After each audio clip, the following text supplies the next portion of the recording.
Hello and welcome. Thank you so much for joining us for today's webinar. We will be discussing America's Best Kept Secret, Family Resource Centers and Family Resource Center Networks today. I am Julie Matusik, and I will be your presenter for today's webinar. If you are joining us online, you can listen directly through your computer speakers, whatever audio you have set up. And if you have joined us via the phone number that Zoom provided, your line has been muted to minimize background noise. And you'll see on the Zoom panel here, you can discuss in the chat. Feel free to use that. Also, let us know if you have any questions at all. I have my colleague Robin with me today. If you have any technical difficulties, please feel free to private message her and she would be happy to help. And we also have the Q&A box. So we encourage you to, as you think of questions, we don't want you to forget them. Please enter those right into the Q&A panel and we'll take questions at the end. And we also will be putting a link to the handouts in the chat box. You'll be able to click on that. It's a Dropbox link. If you have any difficulties accessing that, please just let Robin know and she'll be able to help troubleshoot that with you. And also want to mention too that today's PowerPoint, as well as the handouts and the recording of today's webinar, will be available on the NFSN website on the Webinar Wednesday page by this time tomorrow afternoon. And also want to mention that when you exit the webinar, an evaluation will appear on your screen. So we appreciate you taking the time to fill that out as it informs future webinars. So we would love to get an idea of who is with us here today. And so take a peek at this map. You'll see we've divided the United States into regions, and there are options for outside of the United States as well on the poll. So Robin's going to launch the poll here so we can get a sense of where everyone is joining us from. So whether you're in which corner of the United States, or maybe from Canada, or maybe from another country. Would be excited to hear where you're joining us from. All right, take another moment here and we'll see. Okay, and there's those results. So that is wonderful. We have all regions of the United States covered. Looks like strongest representation is from the Northeast today, closely followed by the South and the Midwest, and West isn't far behind either. Great. Well, thank you so much for responding to that poll. Great geographic diversity today. All right, and our next poll is, let's see, what is our next poll? About your affiliation. So maybe you are with a family resource center or a family resource center network, and we have family support programs, and maybe you're a parent leader or early care and education. We have a couple different government options there. Maybe you're a private funder. And if you put other, feel free to put in the chat what you're up to so we can learn a little bit about who's here today. All right, looks like we have great diversity here with affiliation as well. So we have FRC folks, other family support programs. We have network level folks here as well, education, government, and other. Awesome. Okay, great. Wonderful, wonderful. And I believe we have one other poll, if I remember correctly. Let's see. Okay, we'll pause this one for later. Cool. All right. Thank you. Thank you. Okay. Well, thanks for letting us know a little bit about your geographic location and your affiliation so we know who's here today and can guide the conversation in that way. Thanks so much. All righty. So let's take a look at our roadmap of our time together. So we're going to cover a lot in the next little over an hour here. We're going to talk all about family resource centers and family resource center networks. We'll share a bit about the national network, and we'll share some resources and some opportunities that are available to you through the national network. So let's start back with a little historical perspective here. And so this concept of family support, it dates back to the late 1800s with the creation of settlement houses in major metropolitan areas, such as New York, Boston, Chicago, and San Francisco. And these settlement houses, they provided a large number of immigrants entering the country at that time with support and job training and English classes and social advocacy as a means to assist them in understanding to, adapting to, and succeeding in American society. So the slide that you see here, this illustrates the Good Samaritan settlement house in San Francisco on the left. So that photo is circa 1913. And then on the right, you can see its modern look as the Good Samaritan Family Resource Center that continues to serve families today. So originally serving immigrants from Europe, the Good Samaritan has since evolved with the changing community needs and shifts in the neighborhood population into a family resource center that largely serves the Latinx community now. And so thousands of family resource centers have emerged organically across the country, yet their existence is still largely under the radar as what we call America's best kept secret. And a family resource center, it's a community or a school-based welcoming hub of support and services and opportunities that are designed to support families to be strong and to be successful. So they may be community based, like the image that you see here on the left. This is of a family resource center in Vermont, or they may be school based, like the image that you see here on the right, which comes to us from Kentucky. And they may be in a rural setting, like the image that you see on the left here from Colorado, or in an urban setting, like the image that you see here on the right of a family resource center in the Bronx in New York City. So wherever they are based, family resource centers work with families with an approach that is not only two generational, but multi-generational. They're strengths-based and family-centered. So each of these concepts is equally important. So let's talk about them. So the first is multi-generational. So maybe you've heard of two-gen work or two-generational work. Well, family support is actually the original, not just two-gen, but multi-gen work, as programs work with children, parents, and grandparents as well. And at first, these are strengths-based because we see families as having strengths that we want to support them to build upon. And family centered. Family resource centers are family centered because everything we do has families at the center. So, family resource centers are designed for all families, not only low income or highly challenged ones. So that way, the support that they're providing is non stigmatized, making it readily accessible to them. And programming is provided at no cost or low cost to participants intentionally.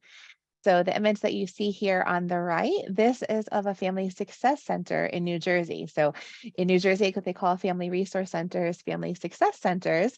And there are 57 family success centers across the state's 21 counties. So each county has at least one and typically more than one family success center. So that includes highly affluent counties as well as highly challenged counties because again, the belief is that all families can benefit from and have access to support for two of the most important roles that we can have as adults being parents and being spouses or partners. And two of the most important roles that we could have for which we typically received little to no support and training for. So, hence the value of family resource centers. And as we're talking about family resource centers, it's important to talk about this framework as part of our foundation. So this is the Strengthening Families Protective Factor Framework. And we'll launch a poll here. Curious how many of you are familiar with this framework before today?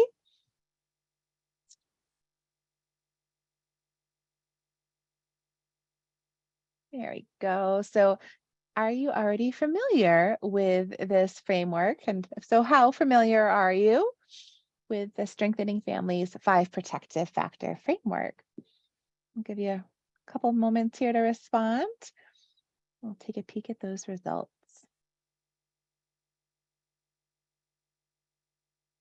All right. Looks like some of you are quite familiar and others not as much. So the full spectrum, no problem. Well, let's go over them a bit briefly now, and then everyone will be able to say yes. So this framework comes to us from the Center for the Study of Social Policy, and research has shown that these 5 protective factors increase family stability, enhance child development, and reduce the likelihood of child abuse and neglect. So as we are working with families, we want to support them to build these protective factors because we know that they make a positive difference. If you, the protective factors themselves are listed here, and we encourage you to visit the Center for the Study of Social Policy's website to learn more about them. There's a whole Strengthening Families page with a lot of information that you can dive into on this key framework. So, with family resource centers, there's a couple of things to mention here that are important. So, the first is that there's no dedicated federal funding for family resource centers like there is for other programs like Head Start, home visiting, or after school programs. Yet, there are more than 3,000 of them that are working with more than 2 million people annually, which is pretty incredible, right? Why are so many public and private funders at the state, the county, city, and community levels choosing to invest in family resource centers? And so, simply put, family resource centers are just a good idea.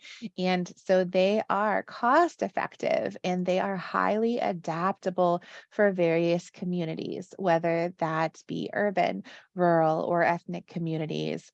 And they have demonstrated successful outcomes through multiple external evaluations. And so, as these FRCs, they are conveniently located hubs and they bundle and braid and co locate many services that may be familiar to you already, such as home visiting, evidence based parent education, health screenings, play groups, fatherhood programs, family counseling, food banks, things like that. And family resource centers, they are unique because they are by, of, and for the community. So families themselves are engaged in shaping the programs and services to be responsive to their interests and their needs. And staff are hired that are representative and have shared lived experiences of the different layers of diversities that the FRCs are serving. And there's also parent advisory committees that are part of these centers that are impacting program development and implementation. So we often say if you have seen one family resource center, you've seen one family resource center because they all are so unique and catered specifically to their own communities. And at the same time, despite their organic development, there is remarkable similarity in the most common service areas. So Um, this data actually comes to us from a national study that was funded by the Robert Wood Johnson Foundation and that the National Network worked with a research institute on. And so you can see here outlined are the most common service areas. So the first is parenting support. And so this exists on a continuum from lighter touch on the left to more intensive services on the right. So lighter touch would be parenting workshops, and then moving along that continuum to parenting support groups, and then parent education series using an evidence-based curriculum. And then the most intensive parenting support would be that home visiting, where the programs are actually going into the families' homes. And then we have access to resources also existing on a continuum from lighter touch on the left to more intensive services on the right. So, starting with enhanced information and referral, and then concrete supports. So, providing those resources. So, these are actually the Family Resource Centers providing things like clothing and food, rental assistance to families. And then another moving along on the continuum, working with families over time to address family identified goals. And then that co-location of resources is the most intensive way that FRCs are providing access to resources, because it's a one-stop shop. They're able to access all of these programs such as WIC or food pantries, things like that, all under one roof at the same place. And then the other most common service areas are child development activities and parent leadership development. And family resource centers, they not only provide programs, but they build on communities of peer support for families to develop social connections that reduce isolation and stress, which are highly correlated with child abuse. And want to share a video with you. This is a video, little testimony from a Family Resource Center parent located in upstate New York. So let give you a moment to hear from Sheila.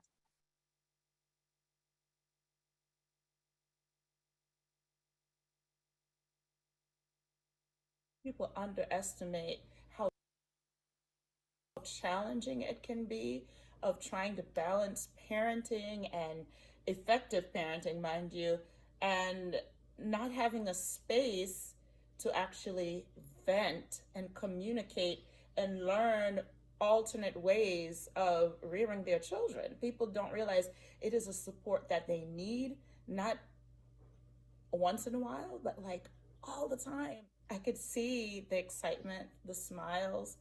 It is the same every single time they walk in the door. The staff is so friendly, the space is so inviting.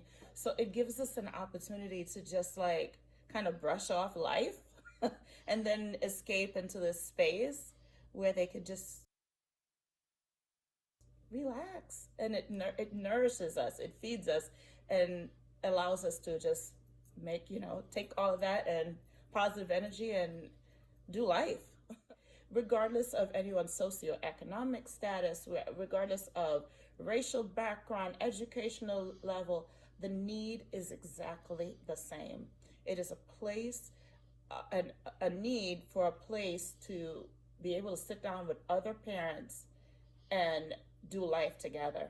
And that is something that is so impactful. Once they have that support system in place, it has a ripple effect. And we will glean from that because our communities will thrive. The more support, I mean, it's just, it's like a domino effect. Can't help but get teary-eyed every time I hear Sheila's story. Why we're all here today, right?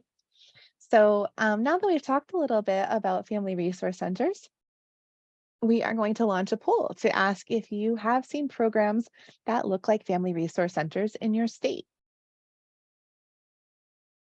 So, to your knowledge, does your state have programs that look like family resource centers?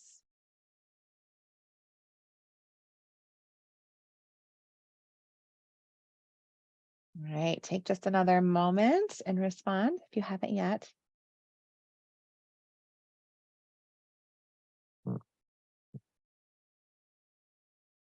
All right.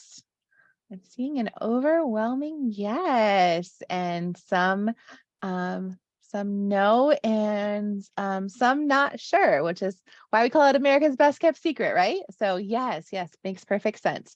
Well, thank you all so much for responding to that.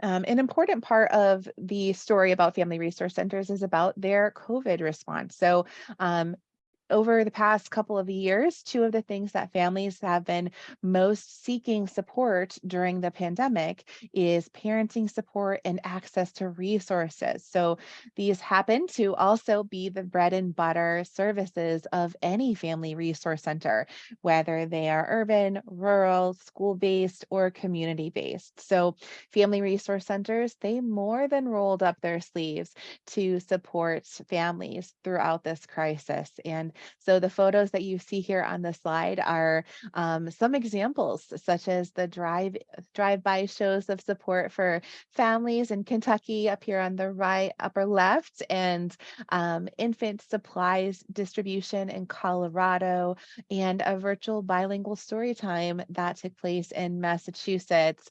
And in Kentucky, the school-based family resource centers, they took on delivery of free lunches to students as well while the schools themselves were closed. So pretty incredible.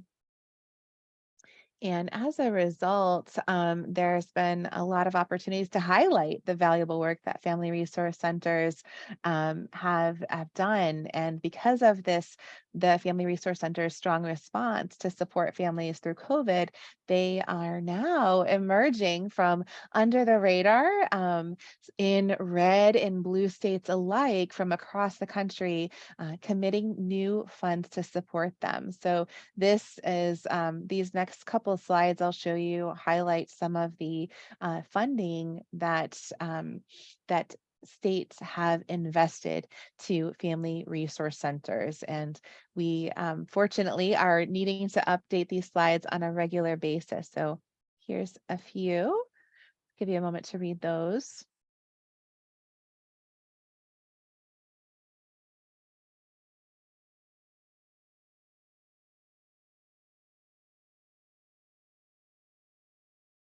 So pretty incredible to see this actually going into line items and budgets. Here's a couple of more from Kentucky, Maryland, and Nevada, as well as New York.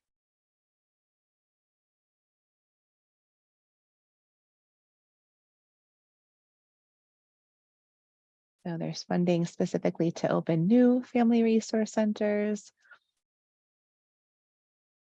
some for specific populations.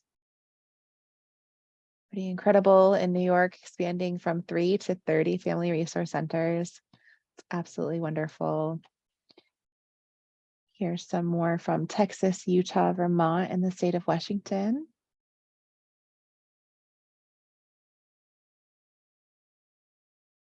Again, these states have chosen to invest in family resource centers.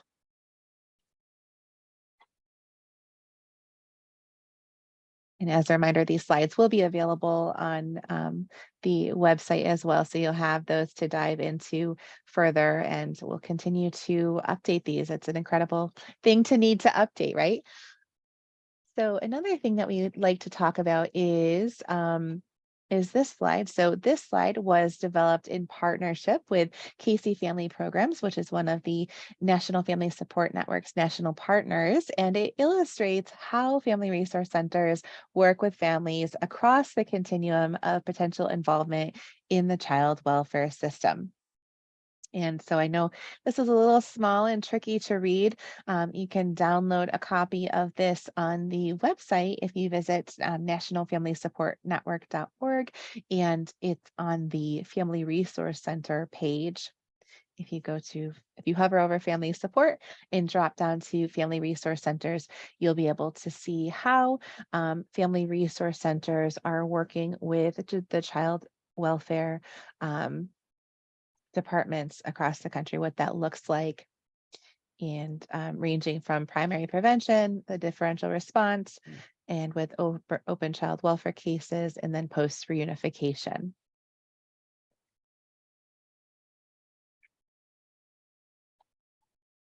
And a couple really exciting statistics that we want to share with you as well. This one comes out of the state of Alabama and tells us that for every dollar that is invested in family resource centers, the state of Alabama receives an immediate $4.93 immediate and long-term consequential financial benefit. So those family resource centers are saving the state of Alabama an incredible amount of money there. And here is another one as well. This comes from, this is a University of Chicago study, and this found that neighborhoods with family resource centers have a 26% lower rate of child abuse and neglect investigations than similar neighborhoods without them. So really great to see that. And Teller County, Colorado, is a semi-rural county outside of Colorado Springs. And so since their human service agency moved to a differential response system in 2016, so that means they were referring screened out families to participate in family resource centers on a voluntary basis, they have since then seen a 63% drop in their child abuse rate. And Teller County literally has one family resource center. So one family resource center in the whole county and still seeing that 63% reduction. So think of not only the huge cost savings, but the human cost savings. So many families that are now spared entry into a highly traumatizing system that no family wants to have anything to do with. And once you're in, you may never get out of. So really encouraging to see this result. And the latest data comes to us from a research study that was supported by Casey Family Programs that illustrates the specific child welfare system cost savings in both semi-rural Teller County and urban Orange County, California. So you can see their results here. So similar to that Alabama study, saving a tremendous amount of money overall. And here you can see this comes to us from the state of Colorado that they have seen that families who are participating in family resource centers demonstrate statistically significant improvements in these areas. So economic self-sufficiency, health, concrete support in times of need, social support, family functioning and resilience, and caregiver child nurturing and attachment. It's incredible. And Kentucky, they have 880 family resource centers across the state. They are all school-based. They are the second largest network in the country. And they have seen these results. So incredible improvements in children's educational success and attainment since developing family resource centers 30 years ago as part of their statewide education reform legislation that took place. So they moved significantly on the charts, going from 45th place in 1990, and now they have the top 15 school systems in the country.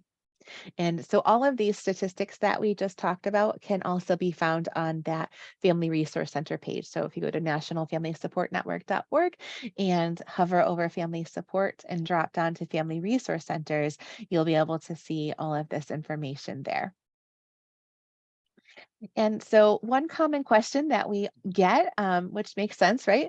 What does it cost to run a family resource center? And the short answer is it depends.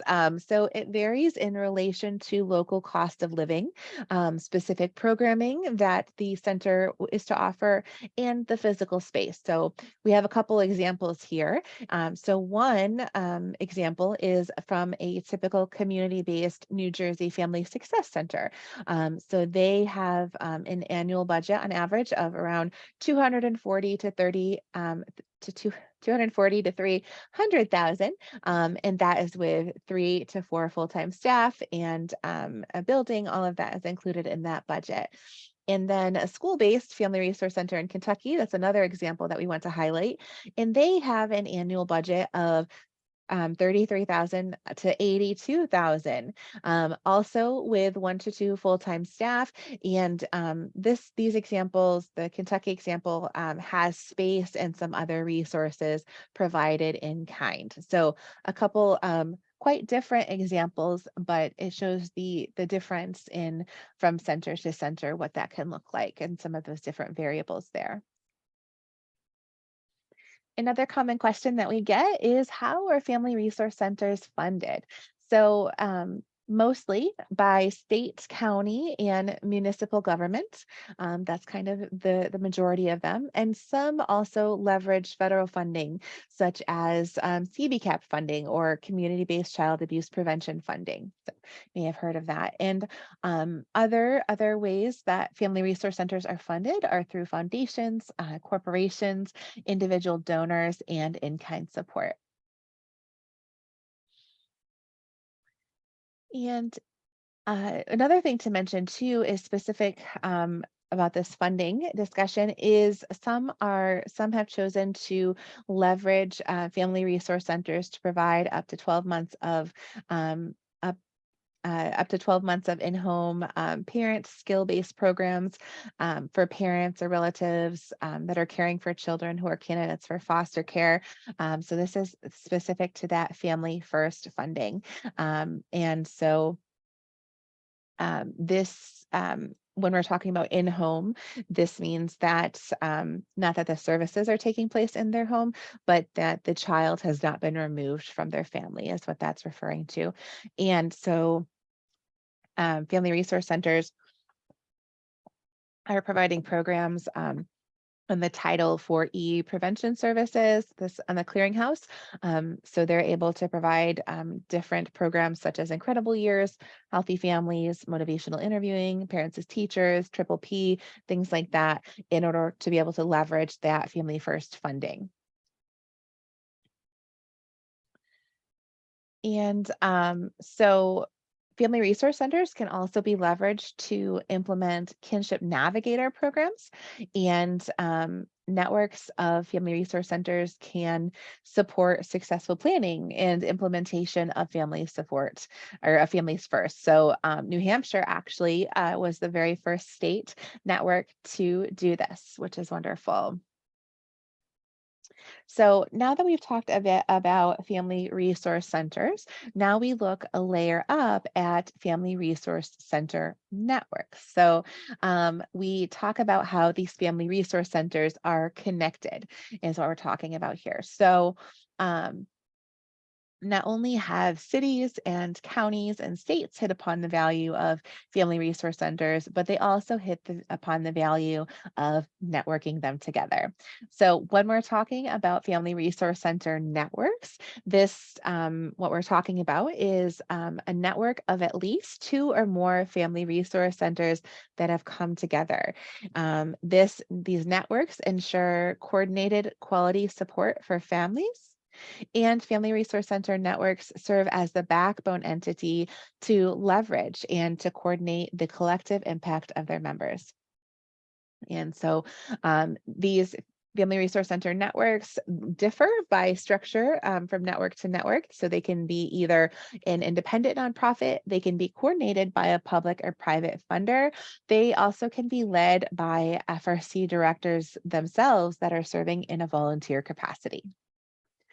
And so we talked about how the most common functions of family resource centers, and part of that same national study that was completed with the Research Institute in Colorado we also looked at the network most common functions. So here you can see that one of the most common functions is increasing the connectedness amongst members, the coordination, cooperation, and the collaboration amongst their members. And they're providing training and technical assistance to their members. They are also working on advocacy, policy, and legislation. And the last most common function is providing and maintaining a shared data tracking system. So when we talk about Family Resource Center networks, we kind of look at them through two different lenses. And so the first is the stages of network development, and the second is the different types of networks. So let's talk about the stages first. So emerging is that when the networks are just getting started, they are determining who will be at the table, what the network wants to focus on. In that birth to 3 years is what typically is defined as that emerging.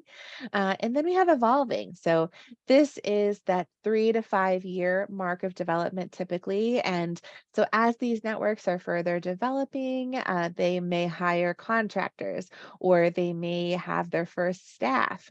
And the network, they begin to have more structure and in general, the capacity to do more. And then established networks have been around for at least 5 years typically to meet the stage. And so when you typically established networks typically have staffing and a track record for activities. And one interesting characteristic of these networks is that they have weathered crises and they have decided to stick together. And so as we um, are talking about Family Resource Center networks, we also look at the type of network. So the first is volunteer coordinated. So these volunteer coordinated networks are led by Family Resource Centers directors themselves. They are working in a volunteer leadership position. They do not have paid network staff. Um, and so West Virginia is an example of this. And another type of network is the funder coordinated. So they are led by a public department of foundations that both funds and convenes the centers. And Nevada is actually an example of a funder coordinated network. And then we have independent. Um, so independent networks, they are staffed independent nonprofit organizations that function as a membership alliance, and members pay dues. And so these networks, they may raise and distribute funds and function as an intermediary or not. So some do, some don't. A couple examples of an independent network are Colorado and Maryland. So now that we've talked a little bit about networks, we want to look one level up. And so the National Family Support Network, just to share a little bit about the story as well. So the National Network was co-founded by the 8 states that you see here that are green on this map. And so for the first 4 years of our existence, the National Network had no paid staff. And the steering committee members, they coordinated the work of the national network as volunteers on top of their jobs of running statewide networks already. And so then over the last decade, the national network has quadrupled in size, more than quadrupled in size. And we now have 37 member networks, so 36 states and the District of Columbia that represent more than 3,000 family resource centers that are serving more than 2 million people annually. So pretty incredible to see this map going green. And you can see here our mission and our vision. So, the mission of the NFSN is to promote positive outcomes for all children, families, and communities by leveraging the collective impact of state networks and championing quality family support and strengthening practices and policies. And our vision, in short, is that that whole map would be green, ensuring that all families have access to quality family support services in their communities that are provided by family resource centers that are supported by strong networks. So if you're in a state that is not yet green on this map, we would love to connect with you to learn a little bit more about what's going on in your state. And here you can see the areas of work that the national network is divided into. So the first focus area is connecting and convening member networks to increase their effectiveness. So increasing the connectedness amongst members for peer learning and for mutual support. Our second area of work is promoting family support best practice and evaluation. So, raising awareness of what quality family support is and promoting a common language. standards and evaluation of it through the national implementation of the standards of quality for family strengthening and support. And our third area of work is raising the visibility of the value and impact of family resource centers and family resource center networks. So, in order to strengthen and increase the support for families. And let's see here. I want to share just a little bit about membership. Folks often ask what that looks like. And so, in order to be a member of the National Family Support Network, the network would be representative of two or more family resource centers coming together. And they may be at any stage of network development. So, there's not anything specific that has to be in place other than that networking has begun. And then also important to mention that there is one network per state. If there's already if it's already green on the state, then we would encourage you to connect to the member of the network to continue to grow and expand and connect. So the dues here are intentionally kept very modest for the National Family Support Network membership.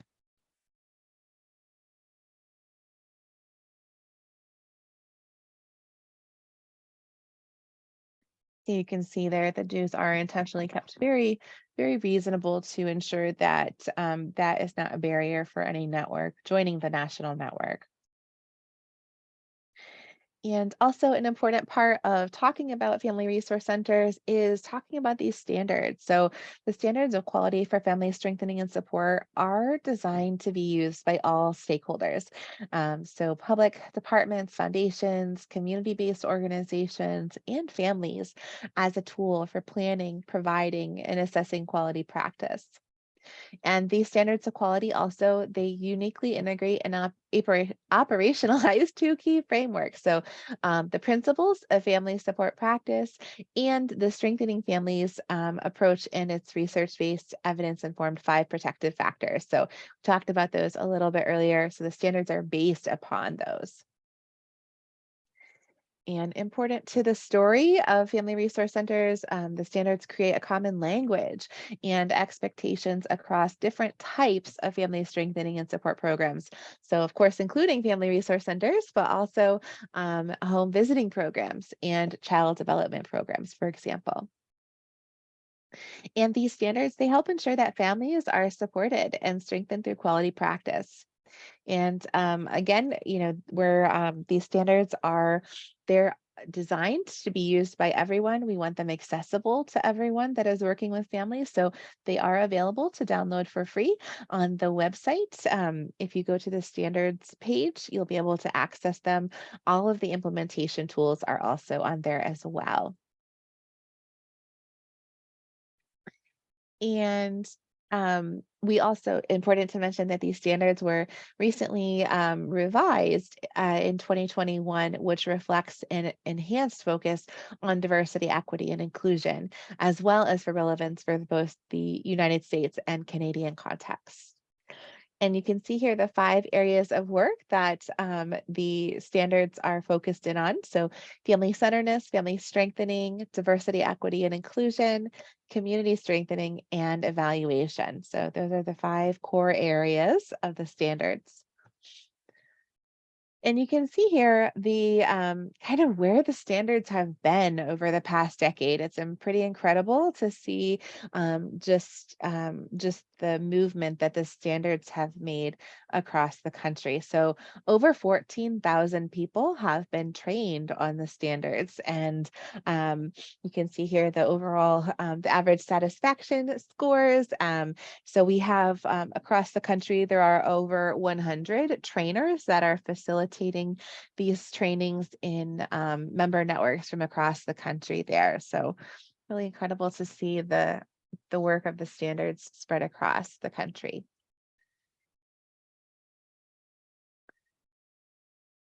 All right, so let's see here. So also want to share with you that the National Network worked with its members to develop a blueprint for how to scale family resource centers and family resource center networks to ensure that all families have access to quality family support and strengthening services. So the National Network publicly reports back on progress with an annual briefing each year in May.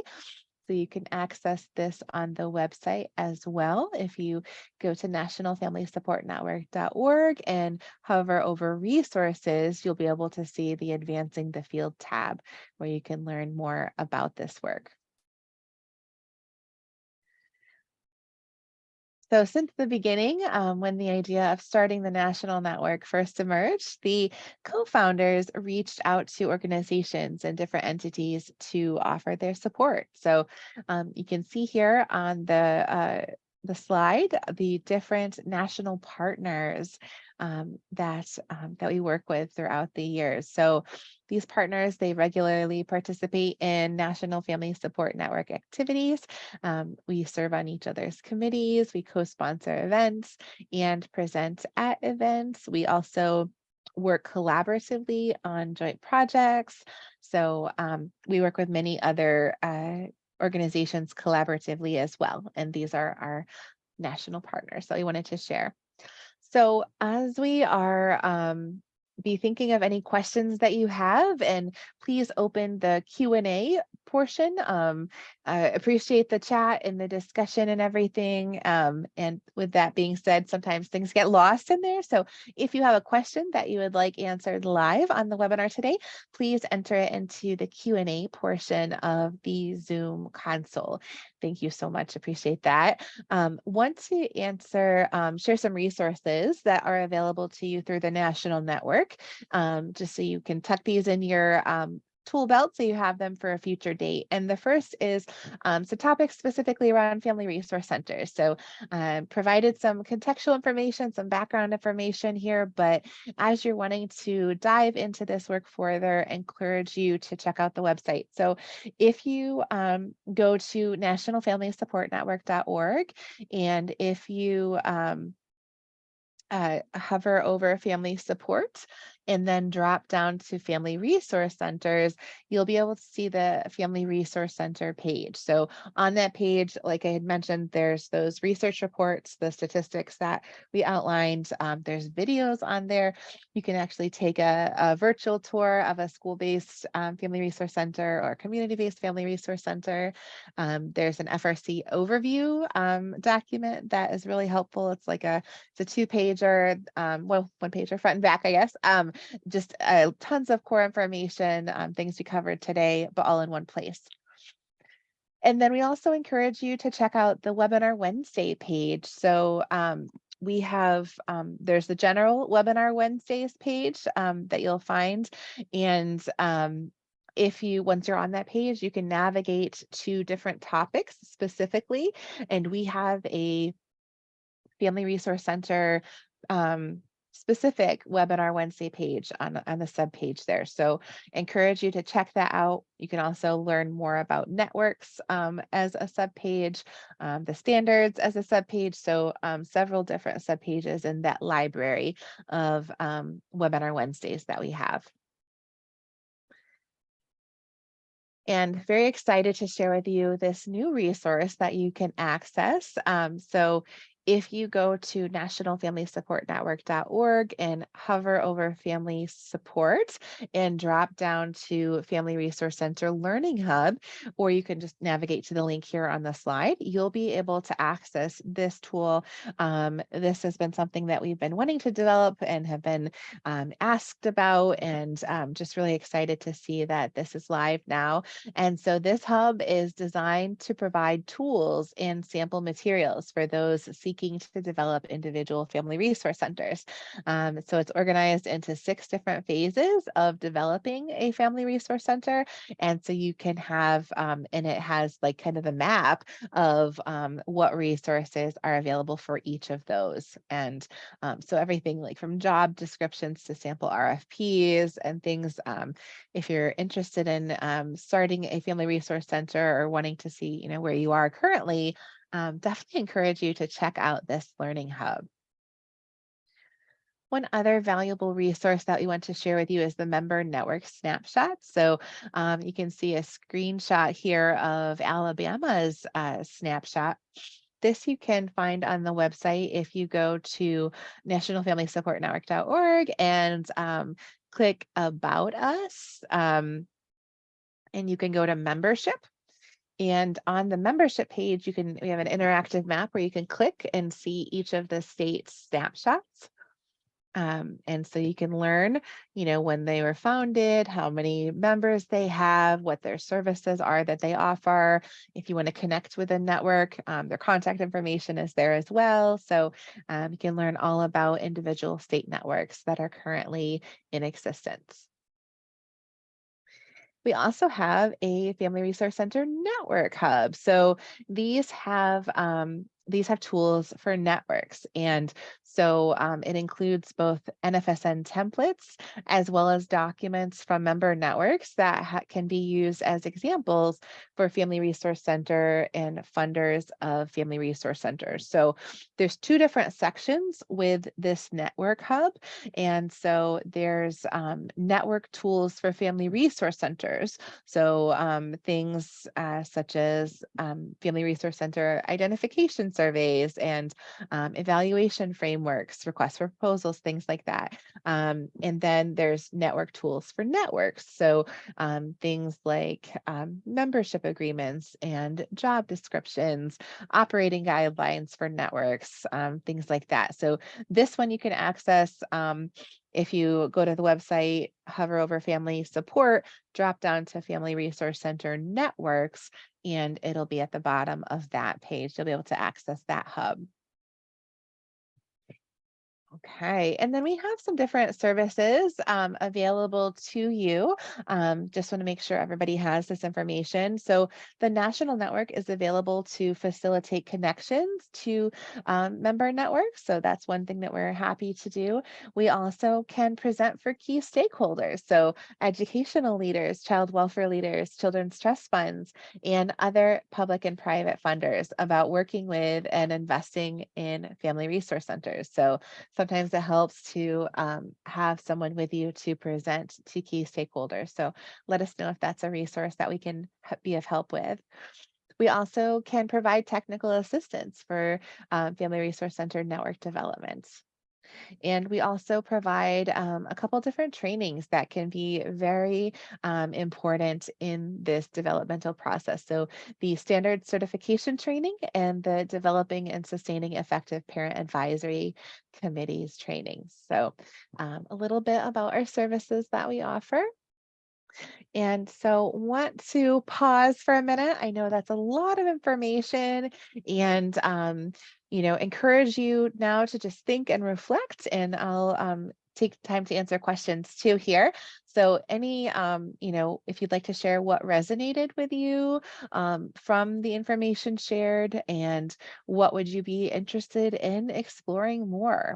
So as you're thinking about this, if you have any questions, please direct those directly to the Q&A section of the Zoom panel, and feel free to put any other discussion items right in the webinar chat box. So questions to the question and answer portion, and any other discussions. I see everybody is chit-chatting in the chat. That's wonderful.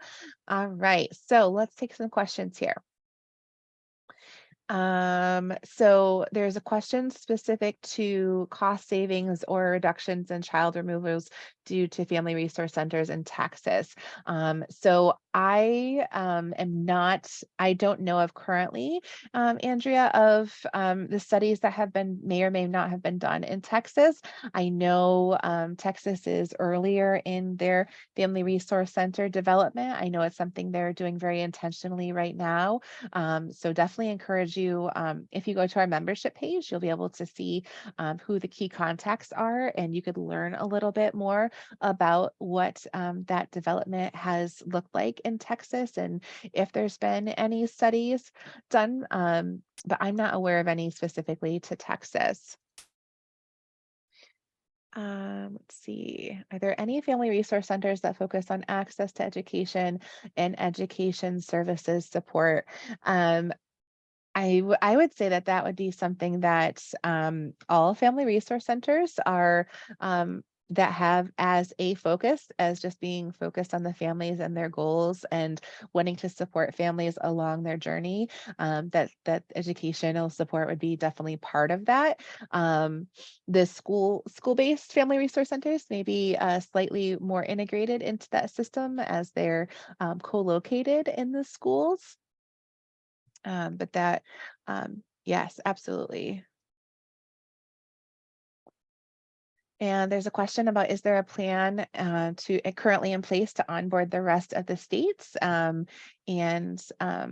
about being in the state of Oregon and would love to see it turn green. Yeah. So with Family Resource Center networks, similar to Family Resource Centers, if you've seen one Family Resource Center network, you've seen one Family Resource Center network. They're all unique in how they're structured, how they're funded, how they're what the impetus is behind them to get started, what the catalyst is. And so it really just depends from state to state. And the one thing that all states have in common that are networked are having at least two family resource centers that come together to begin that network. And so it's up to a catalyst in these states to take that on and to be the champion and to get all that going. So we would love to connect with you further on that. So definitely, we would love to connect with you to learn more and connect specifically about Oregon. So thank you so much for the question.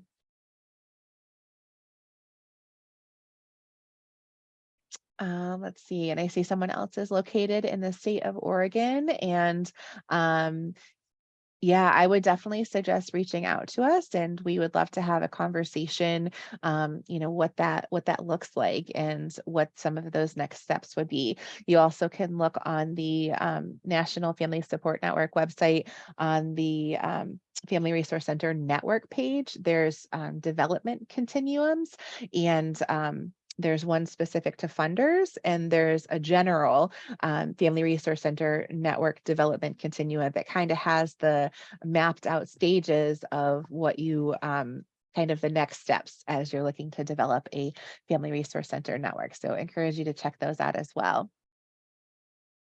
And there's a question about where to find the results of the Family Resource Center program evaluations. Are you referring to the research studies, I believe? Is that what you're looking for, the various studies that were cited earlier, the statistics? I believe that's what you mean. If not, let me know in the chat or in the Q&A. Okay, yes. So if you go to nationalfamilysupportnetwork.org, hover over family support, then drop down to family resource centers. And it's right on that main Family Resource Center page. So there's tons of videos and different things, but there's also all of the statistics and the different analysis that have been done. And if you can't find it or anything, just let us know. Oh, yes. Okay, sorry. And I misunderstood the question about asking for referrals to evaluators from other states so we can contact them in Texas. Okay, that makes perfect sense. So yeah, so one key thing when you're looking for evaluators, a lot of time can be spent explaining what family resource centers are. And so we would suggest working with evaluators that are already familiar with family resource centers. And the one we've worked with and other networks have worked with is the Omni Institute in Colorado. So we would definitely be happy to introduce you to them if you would like that warm handoff. We would love to connect you with them via email. So, all right. That looks like the ends of our questions now. If I missed anything in the chat, please go ahead and enter it into the Q&A section. I wouldn't want to miss any questions, so feel free to go ahead and enter any other questions that you have now. I have a couple other things I wanted to share with you real quick before we say goodbye for today. And so we talked about the standards of quality for family strengthening and support and their incredible value that they bring to this field. And so one key way is that you can access the standards is through training. And that is the way to get the most thorough information and to really understand how to use them. So we offer the standard certification training throughout the year. And so our next ones coming up are in January and February. We do still have room in both of these trainings. So if you're interested in checking that out, you can go to the website and click on standards and drop down to certification training. And you can access that there. So you can access our open trainings. You also can access you can connect to your leadership in different networks. So say you're in California, for example, and there's trainers actually in that state where you can connect with them and take that training with them. So of course, there's others as well. So encourage you to check that page out to see what's being offered in your state. And if there aren't any offered in your state, definitely encourage you to take the one of the open trainings with us. And as we are talking about developing family resource centers and the importance of having them be representative of their communities. And how do we do that? Well, one of the best things we can do is have parents formally at the table. And so elevating parent voice is so important as we are working on all of these different aspects in our field. So this training it's a wonderful training that has lots of concrete tools and things to use. It's co-trained by a National Family Support Network staff, as well as an experienced national parent leader. So whether you're starting a new parent advisory committee or wanting to strengthen one that you already have, this training is excellent to help give you that foundation to do so in a great way. All right, and now put our contact information up here. If you have any questions, I know there are lots of folks today that would be so great to connect to after today's webinar to continue the conversation. So my email is here and my colleague Andrew Russo, his email is here as well. We would love to connect with you about any questions that you may have and any further connecting that we can do for you. And as a reminder, when you exit out of the webinar today, we would greatly appreciate if you take the opportunity to complete the evaluation that will pop up. It helps us know where you are with your next steps so we know where we can support you. And it also really helps inform future webinars. So thank you again for joining us for today's Webinar Wednesday. We hope you have a lovely rest of your day. Thanks again.